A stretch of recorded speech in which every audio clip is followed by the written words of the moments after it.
Hi, my name is Roberto Castillo and I am Greta's uncle. Where do you work? I work at the National Autonomous University of Mexico. What is your current position? I'm a supervisor of Auto Campus Clinics. Where did you grow up? I grew up in Mexico City, Mexico. What did you want to be when you were in high school? When I was in high school during 9th and 10th grade, I wanted to have a career that was somehow related to the medical field, either nursery, wanted to be a doctor, or a dentist. But during 12th grade, since I had a psychologist class, I decided that I wanted to become a psychologist. Did you attend college? If so, where? Yes, I did. I attended college in Mexico City, Mexico, at the National Autonomous University of Mexico. What was your college experience like? Well, it was really interesting. During the first 4 semesters, we get to learn a lot about the history of psychology. It was fascinating during lab class when we learned the physiology of the nervous system. We have a lot of anatomic models and we learn about the brain and the neurons, how do they work. But the best part was the clinic class. My school has out-of-campus clinics that provide therapy and counseling for low-income families. And that's when I really get a chance to get to know what it was going to be like to become a psychologist. What degrees do you hold? I have a master's degree in psychology. What company do you work for? I work for the National Autonomous University of Mexico. What does your company do? Well, besides providing higher education for about 300,000 students, we also do scientific research and advances in technology that help the development of our country. How many people do they employ? About 70,000 people How often do they hire? annually. What are the minimum requirements for an applicant?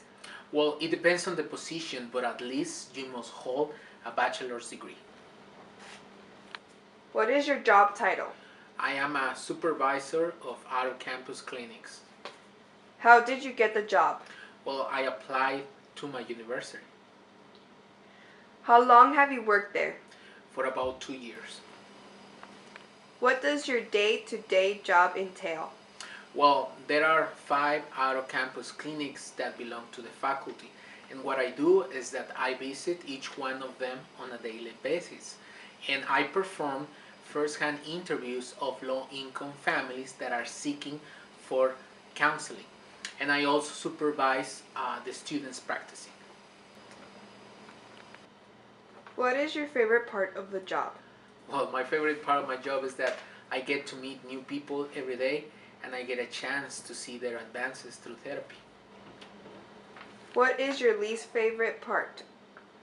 Well, it's very sad for me when I see that people decide not to continue with therapy. Would you recommend this career? Why or why not?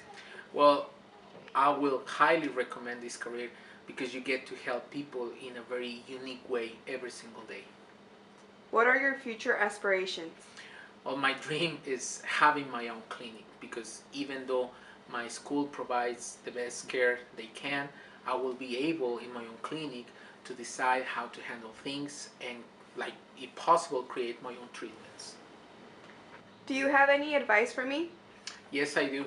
I think it is very important for a student to talk to their counselors, their teachers, so they really get to know about the career that gets their attention, or in this case, your attention. What types of skills do you need to have for this career? I can say that the number one skill that you need is patience. Because in this career you have to do a lot of reading in the first semesters and then you will do a lot of listening.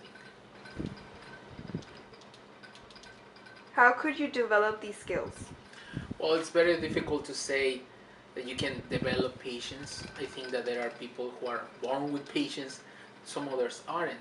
But little by little and through time, you will understand what it is needed in order to be able to help your patients. Are there any internships available or transitional jobs to prepare students for this career? Yes, there are. In my country, people who are studying in a technical level, who want to be, for example, nurse assistant, doctor assistant, or social worker, for example, when they do their social service, they get a chance to spend time and get to know what it will be like to be in a clinic with a doctor or a psychologist. So those are the chances in which they can have like this type of transitional jobs. You go. My first reaction as I walked into the room was that this interview was going to be easy because I'm used to talking to my uncle. I think this is a viable career choice because I want to help people overcome their fears and weaknesses. Yeah. What I learned from this experience was that I do not need to have all the skills right now because I will develop them over time. I will use this information to decide if this is the path that I want to go. The part of the career that sounds the most interesting is practicing what I will learn. The most difficult part of this career would be the reading. After completing this interview, I realized that I have to practice my public speaking skills and how to interact with different people.